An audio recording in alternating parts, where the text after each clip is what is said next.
Ben and Emily had been searching for a quiet getaway from the city when they stumbled upon a secluded cabin deep in the forests of Montana. The real estate agent had offered them an incredible deal, almost too good to be true, but they didn't ask too many questions.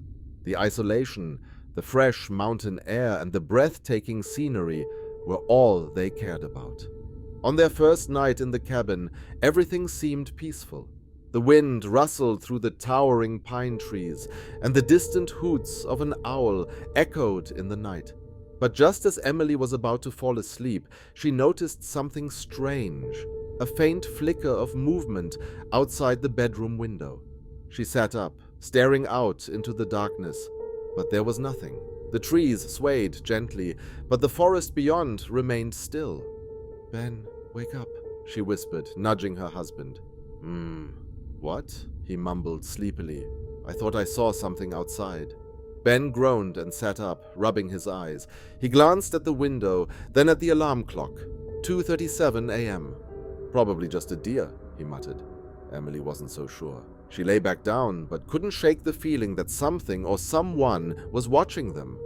The next morning, Ben laughed off her concerns. "We're in the middle of the woods. There are bound to be animals around," he said. Emily tried to agree, but an uneasiness settled deep in her chest. That night, as they sat by the fireplace, Emily glanced out the window and froze. Just beyond the tree line, partially hidden in the shadows, was a figure standing completely still. Her heart pounded. "Ben, there's someone out there." Ben looked up from his book and followed her gaze. At first, he saw nothing, but then a tall, thin figure stood among the trees. "Maybe it's a hunter," Ben suggested, though his voice was uncertain. "At this hour?" Emily whispered. "And why is he just standing there?"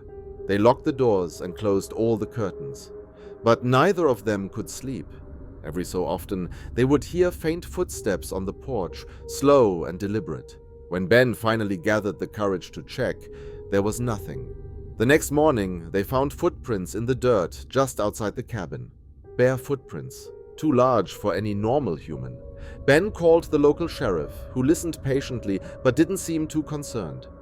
"This area has a lot of legends," he said. "People talk about things living in these woods. I'd advise you folks to leave before you see something you can't unsee."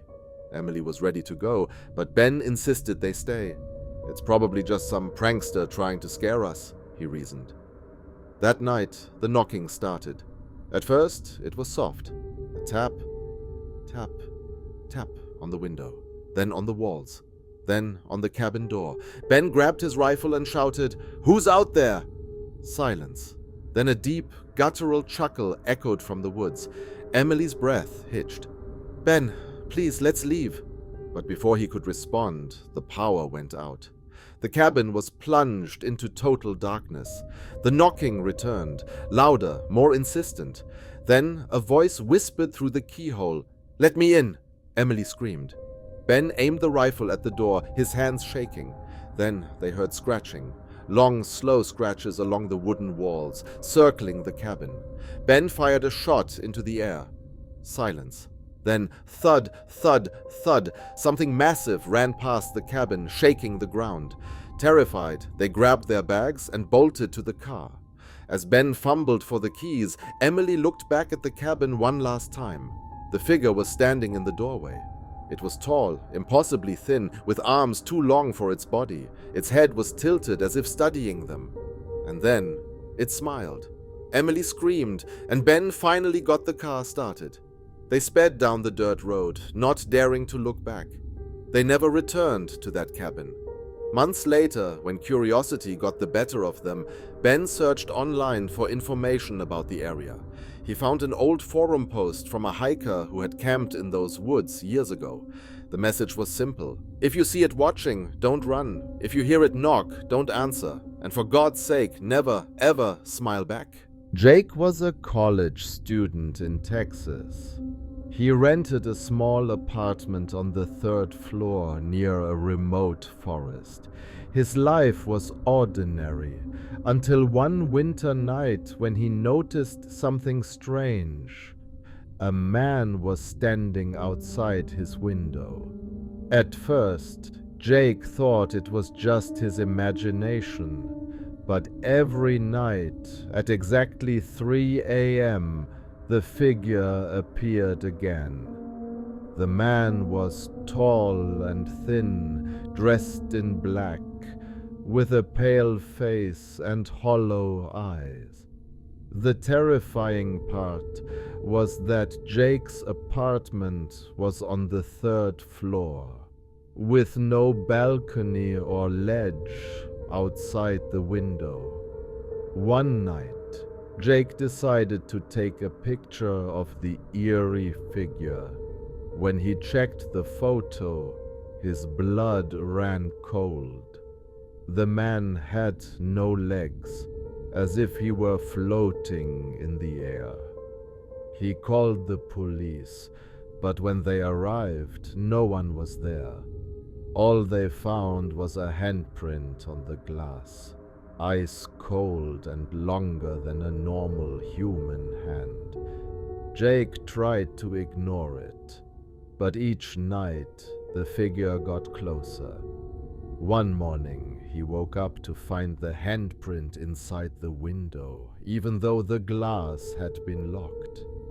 Terrified, he researched the area and discovered a 20-year-old missing person case. A man had been murdered, his body dumped in the forest behind the building. But the most horrifying part, the killer was never caught. Jake realized the ghost wasn't just haunting him, it was looking for something. One night, while staring into his mirror, another face appeared in the reflection. The face of the dead man. A whisper echoed in the room. "You will be next." The next morning, Jake was gone. His apartment was abandoned. Neighbors say that sometimes they still see a shadowy figure standing outside the 3rd floor window, even though no one lives there anymore. Lisa lived alone in a small apartment in New York. One night, she was woken up by her phone ringing at 2:47 a.m. When she answered, there was only the sound of heavy breathing. Thinking it was a wrong number, she hung up. But the next night, at exactly 2:47 a.m., the call came again. The same eerie breathing. Lisa started feeling uneasy. She checked the caller ID, but the screen only displayed unknown number. One night, when the call came, she decided not to answer. Moments later, she received a text message. "Why didn't you pick up?" Her hands trembled. She felt as if someone was watching her. To ease her fear, she checked the security camera in her bedroom. The next morning, when she reviewed the footage, she froze. The moment her phone rang, a thin, shadowy figure stood in the corner of her room, staring at her. Yet, her doors had remained locked all night. Panicked, Lisa packed her things and left her apartment. But as soon as she got into her car, her phone vibrated with a new message. "Do you think you can escape?" The Wilson family moved into an old house in the suburbs of Maine. Their 6-year-old son, Daniel, began talking to himself, claiming he had a new friend named Tommy. At first, his parents thought it was just a child's imagination. But things turned eerie when Daniel started setting an empty seat at the dinner table, saying it was for Tommy. He also insisted that Tommy didn't like adults. One night, Daniel's mother heard faint giggles coming from his room. When she opened the door, she saw Daniel sitting in the middle of the room, whispering to a dark corner. Strange things began happening. Objects moved on their own, lights flickered unpredictably. One night, Daniel screamed in terror. When his parents rushed in, he said in a shaky voice, "Tommy told me not to talk to you anymore. He says this house belongs to him." The next morning, Daniel's father researched the history of the house and discovered that a boy named Tommy had mysteriously disappeared there 50 years ago.